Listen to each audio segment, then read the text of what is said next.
Baiklah, kita akan belajar tematik muatan IPA. Maka sebelum kita belajar, tentunya kita harus menyerahkan diri kepada Tuhan. Kita berdoa bersama. Lipat tangannya, tunduk kepala, satukan hati, kita berdoa. Allah Bapa di sorga, kembali kami bersyukur di hadapan-Mu Tuhan, karena kami akan senantiasa memuji dan muliakan Engkau. Itu yang Tuhan ajarkan kepada kami. Kami ada hingga saat ini, Tuhan beri napas kehidupan, boleh berjumpa dengan anak didik kami walaupun melalui daring. Itu semua karena pengasihan-Mu. Terpujilah Engkau Bapa kekal sampai selama-lamanya. Bapa yang baik, hari ini kami akan memulai pelajaran tematik muatan IPA.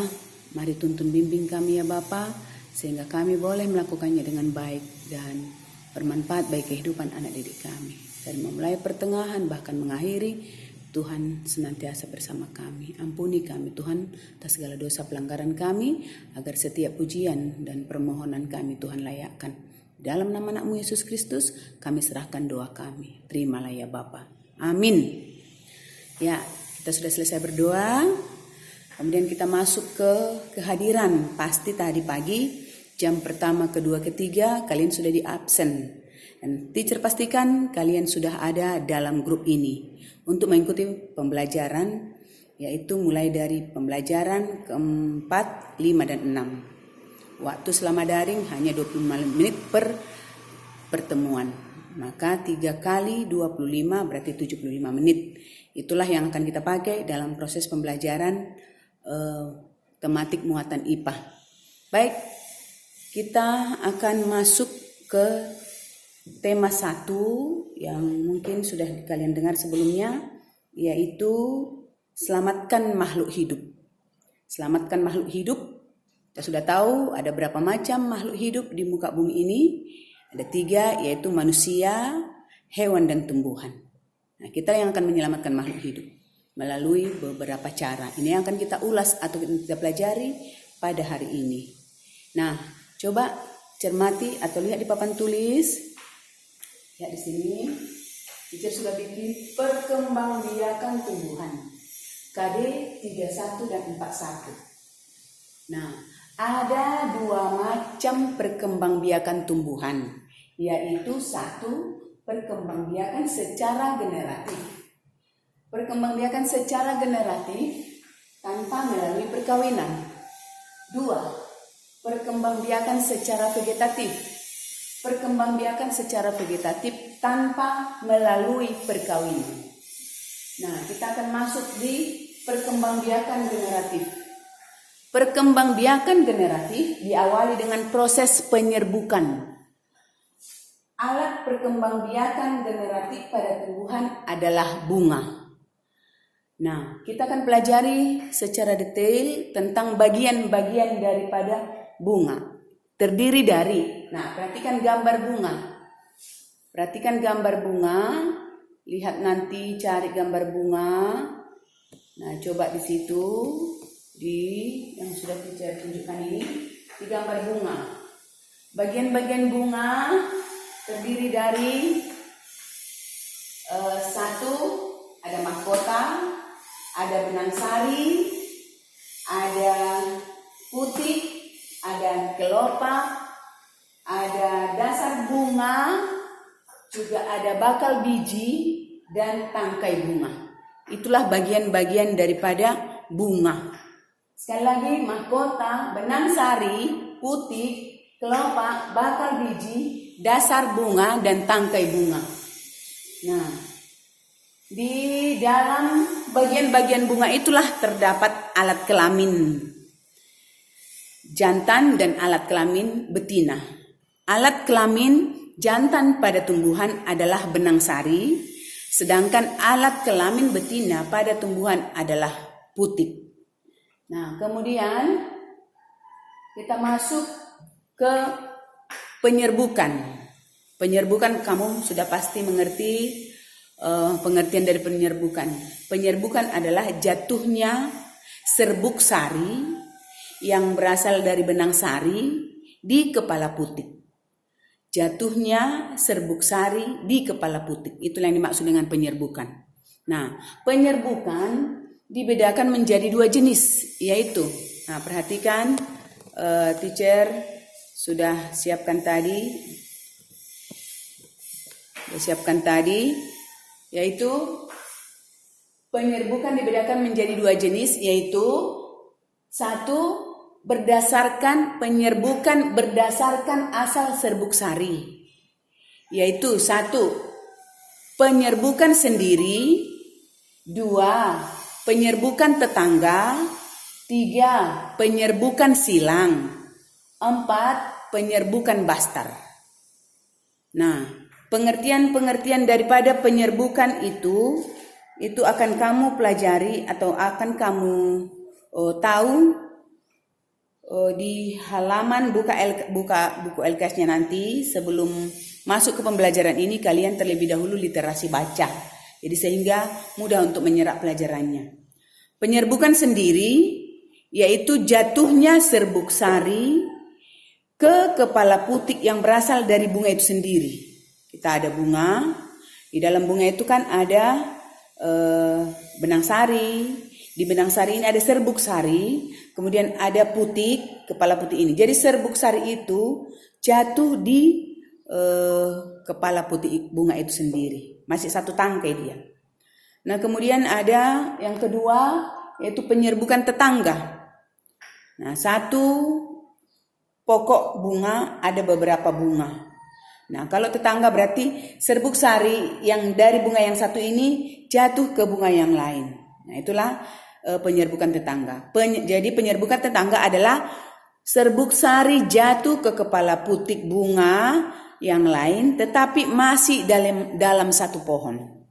Itulah yang disebut dengan penyerbukan tetangga. Sekarang kita masuk ke nomor 3, penyerbukan silang. Penyerbukan silang, serbuk sari jatuh ke kepala putik bunga lain yang berbeda pohon tetapi masih 1 jenis. Di sini ada pohon, di sini ada pohon bunga. Jadi bunga yang ini jatuh ke sini. Itulah yang disebut silang. Nah, kemudian nomor berikutnya penyerbukan bastar. Penyerbukan bastar, serbuk sari jatuh ke kepala putik bunga yang lain yang masih 1 jenis tetapi berbeda varietasnya. Berbeda varietas. Nah, berdasarkan serbuk sarinya ada 1 pohon di sini dengan pohon lain yang berbeda varietas. Serbuk sari yang dari pohon 1 ini jatuh di kepala putik ke pohon yang lain, tapi berbeda varietas. Itulah yang disebut dengan penyerbukan bastar. Nah, itulah penyerbukan berdasarkan asal serbuk sarinya. Nah, kemudian tadi penyerbukan dibedakan menjadi 2. 1 tadi sudah teacher sebutkan, penyerbukan berdasarkan asal serbuk sari. Nah, sekarang kita masuk ke yang kedua, penyerbukan berdasarkan perantara. Ada zat perantara. Serbuk sari itu kena ke kepala putik, ada zat perantaranya. Yaitu 1, penyerbukan dengan bantuan angin. Angin yang membawa serbuk sari itu jatuh di kepala putik dengan perantaraan angin yang disebut dengan anemogami. Penyerbukan dengan bantuan angin atau anemogami. Jadi angin sebagai zat perantaranya. Kemudian nomor 2, penyerbukan dengan bantuan hewan. Dengan bantuan hewan, misalnya kupu-kupu hinggap di bunga yang 1, dari kakinya itu dibawa ke bunga yang lain. Nah, penyerbukan dengan bantuan hewan atau disebut juga dengan zoidogami, hewan, zoidogami. Kemudian nomor 3, penyerbukan dengan bantuan manusia. Jadi sesuatu tumbuhan ini harus dibantu dengan manusia. Misalnya contohnya tumbuhan vanili. Ini harus dibantu dengan manusia. Penyerbukan dengan bantuan manusia disebut juga dengan antropogami. Nah, kemudian nomor 4, penyerbukan dengan bantuan air. ketika hujan datang kepercik dia. Cik. Nah, serbuk sari yang dari bunga yang satu ini kena ke kepala putih yang lain. Percik dia. Nah, itu disebut dengan penyerbukan dengan bantuan air atau hidrogami. Hidro itu air, hidrogami. Nah, itulah dua macam penyerbukan.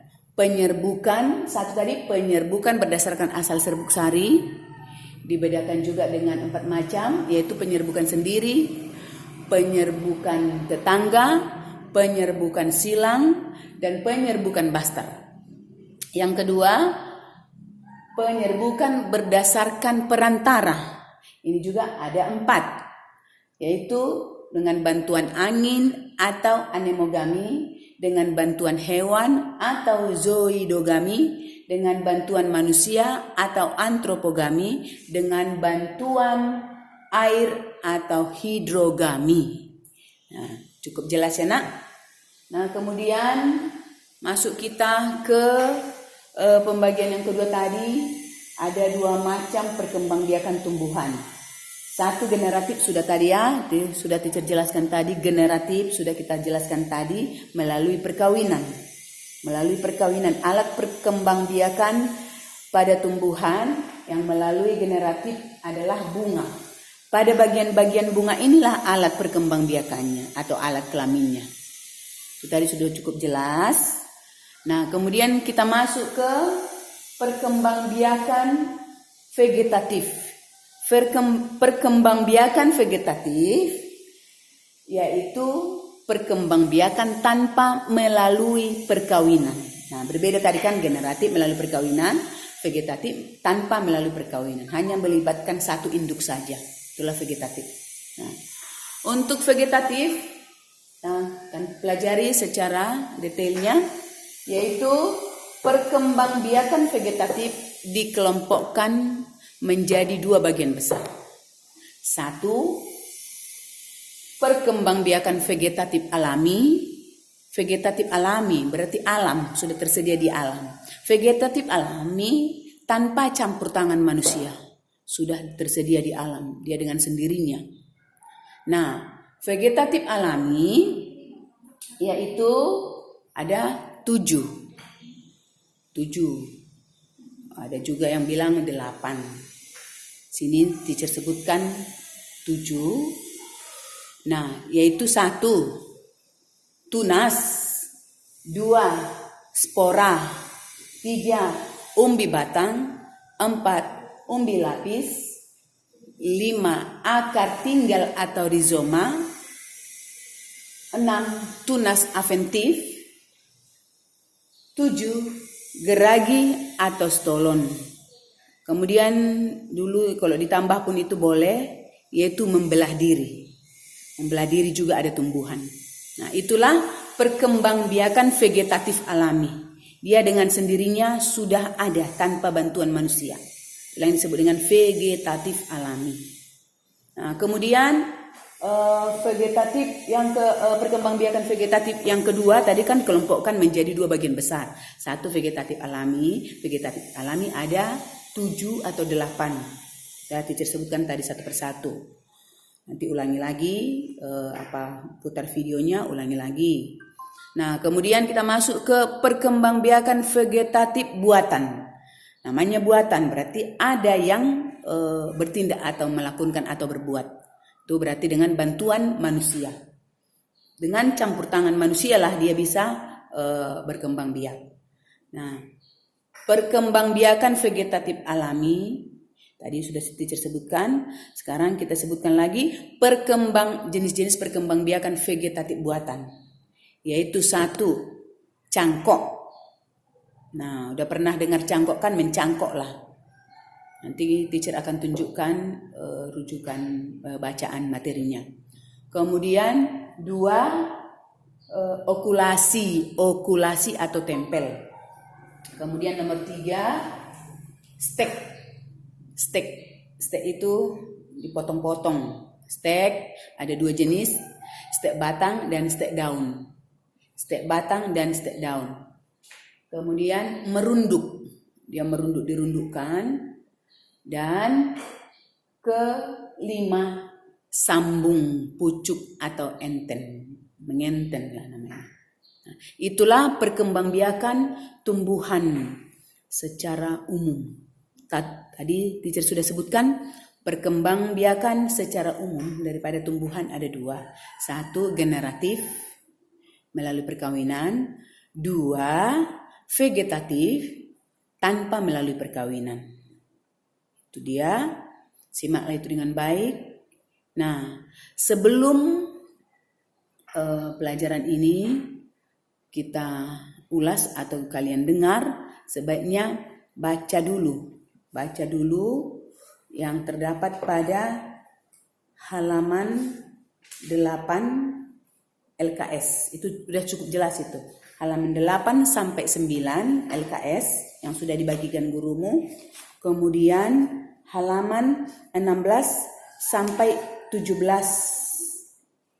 Halaman 16 sampai 18. Nah, itu rujukan materi yang teacher ajarkan hari ini. Baca dulu itu sehingga gampang kamu mengingat. Nah, itu dia nak. Sekarang kita belajar daring, tidak terlalu membebani anak-anak, tetapi setiap pertemuan tentu ada evaluasi atau penilaian. Jadi PS-nya, pekerjaan sekolahnya. Nah, teacher sarankan baca itu, jadi sehingga kamu mengerti apa itu yang disebut dengan perkembangbiakan dengan secara tunas, spora, umbi batang, umbi lapis, di situ semua sudah dijelaskan. Baca ya nak. Kan kalau belajar sekarang ini student center, lebih banyak anak berbuat, bergeraklah, beraktivitas daripada guru. Guru hanya fasilitator. Maka kami mohon semua anak-anak kami baca bukunya. Dari situlah bahan ajar yang teacher sampaikan ini. Nah, hari ini juga teacher tunggu jawaban dari evaluasi atau penilaian. Yaitu tugasmu 1. Gambarkan bagian-bagian bunga. 1.